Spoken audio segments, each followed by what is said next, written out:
Halo semuanya, selamat datang di podcastnya Sikempod seputar ICU Kemuning Podcast. Media informasi, edukasi dan relaksasi. Di sini kita akan ngobrolin bagaimana kesehatan dengan santai, seru dan pintunya bikin semangat. Perkenalkan saya Wawan, seorang perawat nih, siap ngobrol bareng teman-teman semua yang kita sering sebut dengan Kempoders. Baik, pada kesempatan ini kita akan membahas topik yang sangat menarik. Kenapa saya bilang menarik? Karena ini akan membuat kita juga bikin lebih sadar. Kita bikin lebih aware terhadap kesehatan bersama, yaitu terkait dengan infeksi rumah sakit. Nah, berbicara dengan infeksi rumah sakit, ini penting banget nih sahabat Compaders. Tentunya kalau kita sakit ke rumah sakit, kemudian kita nggak hati-hati nih, maka bisa aja nih setelah kita dirawat di rumah sakit, kita sembuh malah dapat oleh-oleh infeksi baru. Serem kan? Nah, pada kesempatan ini tentunya akan membahas hal tersebut dengan narasumber yang sangat luar biasa sekali. Bersama Ibu Ria Sitorus. Selamat datang Bu Ria. Terima kasih Pak Wawan undangannya dan teman-teman. Oke, senang sekali Bu rasanya bisa bertemu dengan Ibu yang memang salah satu expert di bidang infeksi rumah sakit. Kebetulan beliau ini saat ini bertugas di Departemen Pencegahan dan Pengendalian Infeksi Rumah Sakit. Nah, sebelum kita bahas nih Bu terkait dengan infeksi, tentunya saya sering baca nih Bu bahwa dari berbagai penelitian 7-10% pasien yang dirawat di rumah sakit ini bisa terkena infeksi rumah sakit loh. Nah, berarti dari 100 pasien yang dirawat, sekitar 7-10 orang beresiko membawa infeksi ke rumah. Nah, kalau begitu ini juga bahaya ya tentunya untuk kita semua ya, tentunya bagi pasien sendiri. Makanya kita belajar untuk lebih dalam terkait dengan infeksi rumah sakit. Nah, mungkin Bu sebelum kita masuk ke tips pencegahan nih, pengen tahu dong sebagaimana yang kita ketahui mengapa PPI ini menjadi aspek penting dalam pelayanan di rumah sakit. Baik, terima kasih Pak Wawan. Saya juga merasa senang ya kalau berada di sekitar komunitas yang memang satu frekuensi katanya ya dengan teman-teman keperawatan dan tentunya tenaga kesehatan. Ya, teman-teman tentu kita masih ingat dulu ada istilah yang namanya infeksi nosokomial. Nosokomial ya. Tapi itu dalam artian sempit. Infeksi nosokomial itu dulu infeksi yang hanya terjadi di rumah sakit Pak Wawan. Tapi sekarang definisinya sudah semakin berkembang menjadi HAIS, Healthcare Associated Infection, di mana infeksi ini bisa terjadi di rumah sakit akibat pelayanan, namun juga bisa terjadi di fasilitas pelayanan kesehatan lain. Betul. Seperti misalnya puskesmas, Puskesmas juga balai-balai, sama. betul, klinik-klinik. Dan ternyata HAIS ini bisa terkena tidak hanya kepada pasien, tapi juga bisa terkena kepada kita sebagai tenaga kesehatan jika tentunya kita tidak mempersiapkan diri, tidak mengantisipasinya. Betul. Gitu Pak Wawan. Berarti tidak hanya pasien yang terkena, tetapi juga bisa petugas, perawat, dokter, bahkan mungkin pengunjung pasien juga ya Bu ya. Betul. Makanya kenapa sebetulnya PPNI ini menjadi sangat penting, karena beberapa literatur mengatakan bahwa PPI ini adalah bagian dari keselamatan pasien. Dan keselamatan pasien itu merupakan ruhnya rumah sakit. Betul. Artinya kalau ruhnya rumah sakit sudah tidak bisa kita jalankan dengan baik, bisa kita bayangkan apa yang terjadi dengan pasien-pasien dan dengan tenaga kesehatan. Nah, tentunya ini akan menjadi dampak yang besar ya bagi rumah sakit maupun bagi pasien. Betul. Sejauh mana sih Bu? Boleh diberikan nih teman-teman gambaran dampak dari infeksi HAIS tadi Bu? Sering kali kalau kita dalam memberikan materi-materi pelatihan di situ lumayan banyaknya ya dampak yang bisa terjadi. Di antaranya morbiditas Pak Wawan. Angka kesakitan betul bisa meningkat. Angka kematian bisa meningkat. Kalau dua ini sudah meningkat berarti length of stay pasien, hari rawat pasien dan biaya pasien dengan sendirinya akan meningkat. Tapi jangan lupa ada yang tentunya akan menurun. Apa itu? Di antaranya produktivitas dari rumah sakit. Betul. kemudian biaya perawatan di rumah sakit akan meningkat. Akan meningkat karena Dan tadi ya Bu ya, morbilitas betul, dan morbiditas dan mortalitasnya mortalitas semakin meningkat. yang sangat ditakutkan. Di samping citra rumah sakit sekarang, pasien-pasien dan masyarakat sudah semakin pintar Pak Wawan, bisa menuntut kita. Betul, Artinya secara hukum tuntutan ya Bu hukum, ya. betul begitu ya. Seram Jadi sekali ya dampaknya. Sekian banyak sekali, bahkan iya, kematian yang sangat betul, yang kita khawatirkan itu bisa menimpa kita.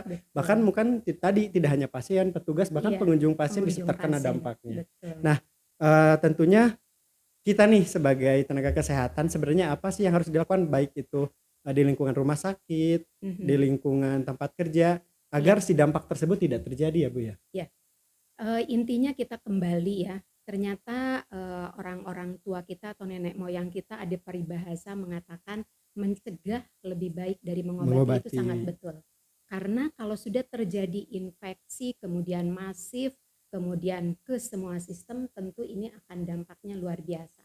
Betul. Begitu ya, bukan hanya kepada pasien, tapi penunggu pasien juga, mereka juga perlu dana untuk menunggu.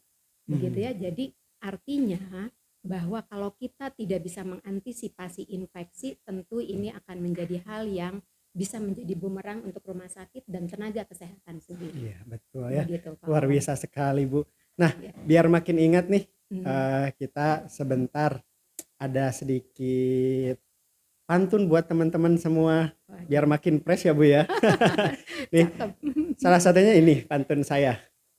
Biar pulang kerja beli ketan, Cakep, dimakan sambil minum teh tawar. cakep, Jangan lupa cuci tangan cakep. biar sehat dan tetap segar. Cakep. Oke, luar Cakep dan cakep ya, tepuk tangan. Oke, ya. Baik nih Bu nih, berbicara dengan pencegahan tadi, saya teringat dari pantun barusan ya Bu ya, cuci tangan. Memang cuci tangan ini menjadi faktor penting ya, salah Iya. satu yang kaitannya dengan perilaku kita bersama. Betul. Selain faktor-faktor lain nih, boleh dijelaskan nih Bu sejauh mana nih cuci tangan ini berperan penting, tentunya mempunyai peranan yang sangat penting dalam upaya terjadinya infeksi di rumah sakit. Baik. Pak Wawan, banyak literatur ya dari Central of Disease Control and Prevention, kemudian dari WHO dan Kementerian Kesehatan mengatakan bahwa hand hygiene atau kebersihan tangan itu merupakan tiang Ya, Bu. dari atau pilar dari PPI. PPI, betul. Artinya kalau tiangnya atau pilarnya tidak dijalankan, bisa dipastikan bahwa hal-hal yang lain roboh tentu, ya Bu ya. betul. Karena Ambruk tiang kalau itu rumah. pondasi ya. Betul, Iya. betul. Dan ternyata menurut WHO itu ada sekitar 250 halaman buku Ya. yang berbicara atau yang membahas terkait semuanya tentang hand hygiene. Hand hygiene. Pentingnya hand hygiene bahkan di abad 18 Pak Wawan, ada seorang peneliti Simon Lewis mengatakan bahwa penularan penyakit menular dari satu pasien ke pasien yang lain, itu penelitiannya ternyata terjadi dari tangan petugas. Wow, bahaya sekali ya Bu ya, ternyata Nah, petugas sendiri mempunyai peranan yang betul, penting, bahkan bisa menjadi penular ya Bu ya. penular, betul. Ya. Kalau kita tidak mengantisipasinya, Betul. gitu ya. Nah, kemudian yang lainnya di sana dikatakan oleh WHO itu, bahkan ada perilaku-perilaku yang menurut WHO dari hasil penelitian kita sebagai tenaga kesehatan pada saat memberikan pelayanan itu betul-betul harus terbebas dari berbagai macam aksesoris. Betul, aksesoris ya. Aksesorisnya Karena Pak Wawan menjadi sendiri tahu. pembawa ya Bu ya. Betul, Membawa karena itu bisa menjadi sumber betul, gitu ya, sumber infeksi. tempat bersarangnya koloni mikroorganisme. Nah, betul. Termasuk Begitu. cuci tangan juga nih. Sering kita lihat yang penting cuci tangan gitu. Padahal tentunya itu juga Ada efektivitas juga, kualitasnya kualitas ya, cuci tangan ya Bu ya. betul. Jadi cuci tangan ini sendiri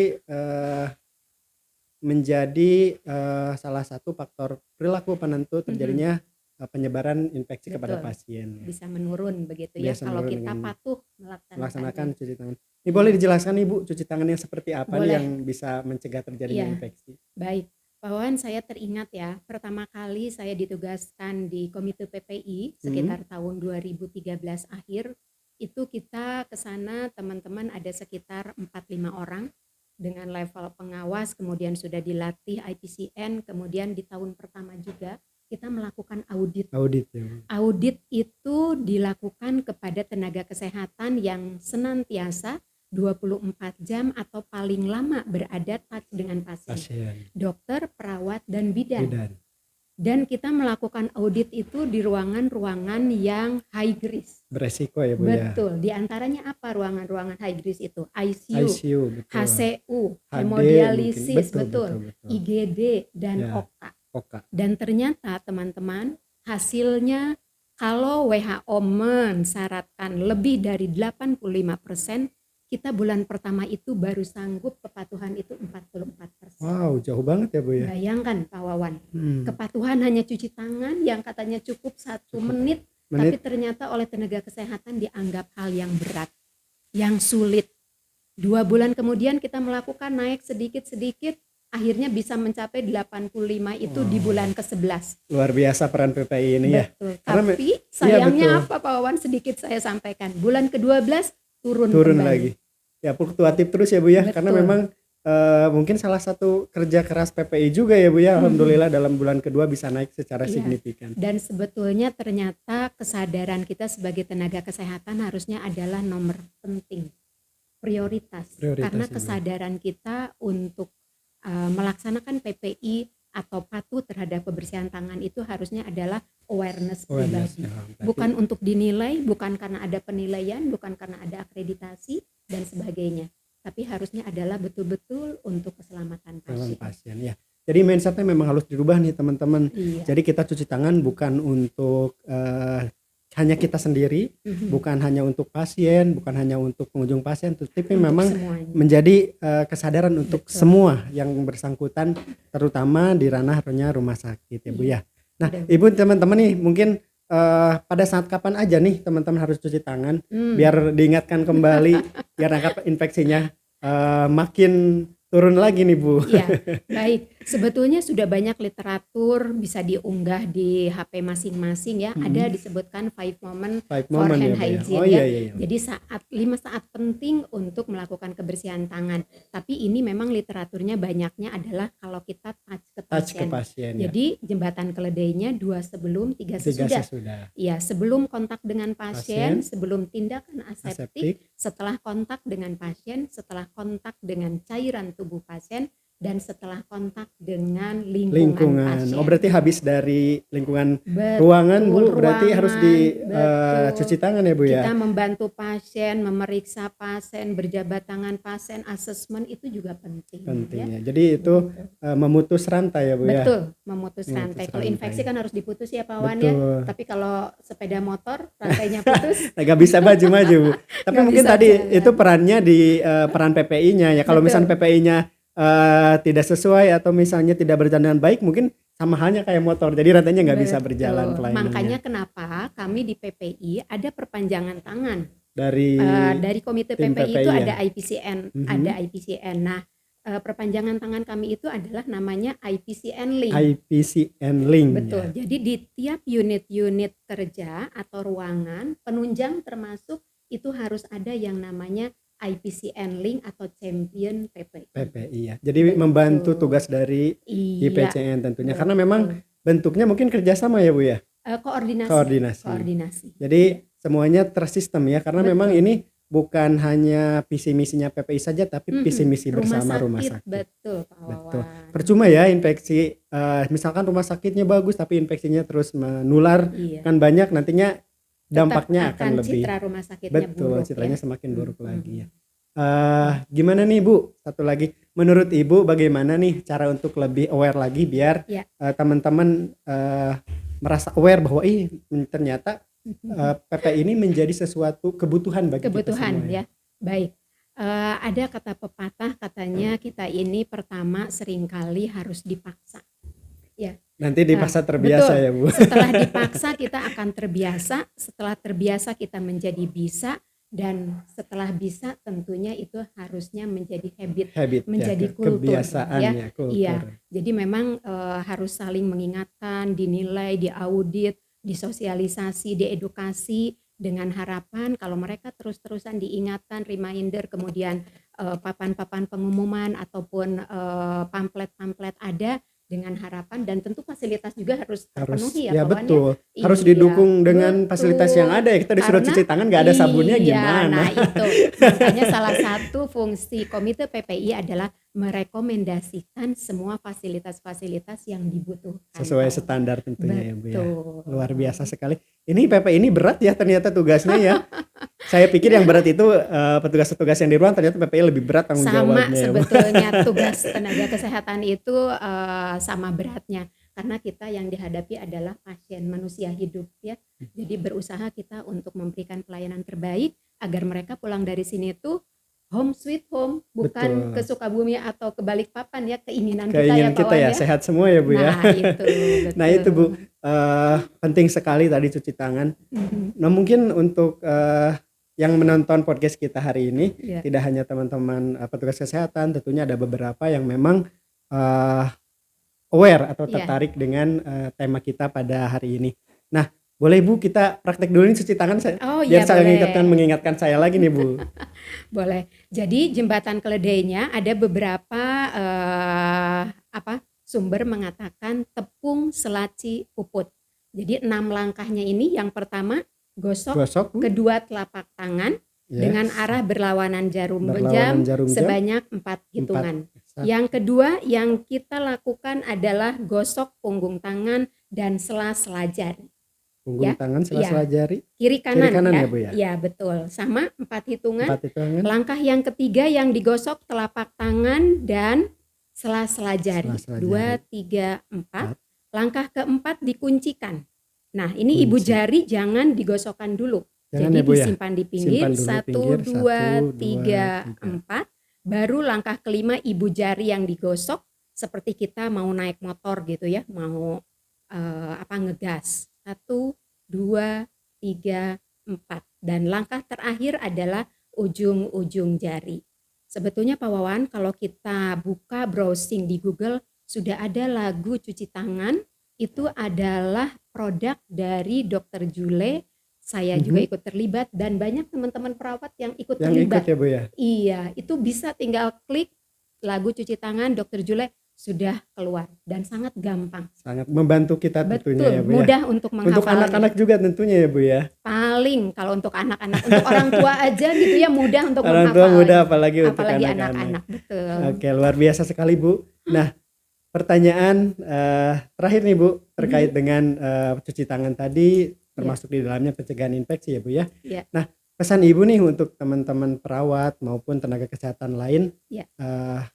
seperti apa kemudian harapan Ibu ke depan, tentunya sebagai pionir dari infeksi rumah sakit menjadi kekuatan kita bersama untuk memajukan pelayanan di rumah sakit ini. Baik.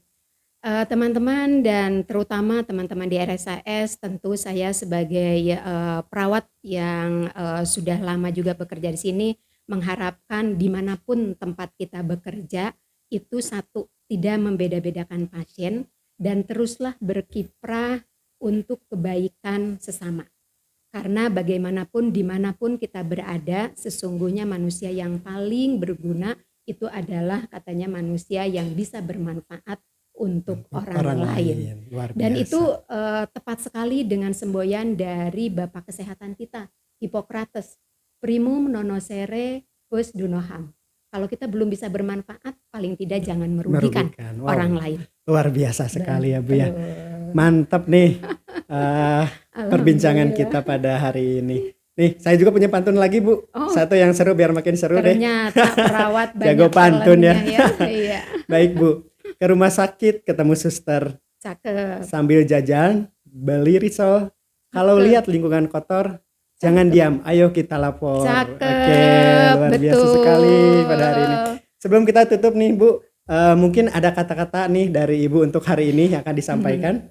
Ya, sebetulnya saya terinspirasi juga oleh Einstein ya, hampir sama. Karena punten saya seorang muslim juga saya mengambil dari salah satu hadis katanya orang yang paling disukai oleh Nabi itu adalah orang yang bisa bermanfaat untuk orang lain. Betul. Dan ternyata nyambung dengan Einstein. Kata Einstein katanya berusahalah kamu untuk menjadi orang yang bermanfaat, bukan menjadi orang yang berhasil. Yang berhasil. Karena sesungguhnya orang yang bermanfaat itu berhasil, sementara orang yang berhasil Belum tentu bermanfaat. Wis, mantap Gitu ya. sekali. Keren sekali ya Bu ya. Senang sekali saya bisa bertemu dengan Ibu yang memang bukan luar biasa lagi, ini pakarnya sekali dan banyak saya Saya masih banyak terus belajar belajar lagi juga dengan Pak Ibu. Wan, sama dari teman-teman juga. Ya, semoga podcast kita kali ini tentunya membuat kita lebih sadar dan peduli tentunya ya. Amin, amin. Jangan lupa untuk teman-teman yang suka dengan podcastnya Si Kempod, jangan lupa share, like, and subscribe untuk kita semua biar kita semakin semangat dan semakin lancar untuk mengadakan kegiatan selanjutnya. Amin. Terima kasih Ibu, saya Wawan dalam acara Si Kempod. Untuk teman-teman Kempoder nih, jangan lupa terus ikutin dan pantengin untuk kegiatan podcast selanjutnya. Sekian dari saya, Si Kempod, seputar ICU Kemuning Podcast, media informasi, edukasi, dan relaksasi. Sampai ketemu lagi di pertemuan selanjutnya. Assalamualaikum warahmatullahi wabarakatuh. Tetap semangat dan tetap cuci tangan ya Bu ya. Betul, dimanapun kita berada ya. Harus tetap cuci tangan, jaga kesehatan di rumah dimanapun ya Bu ya. Terima kasih, dadah. Boleh dadah dulu Ibu. Amin.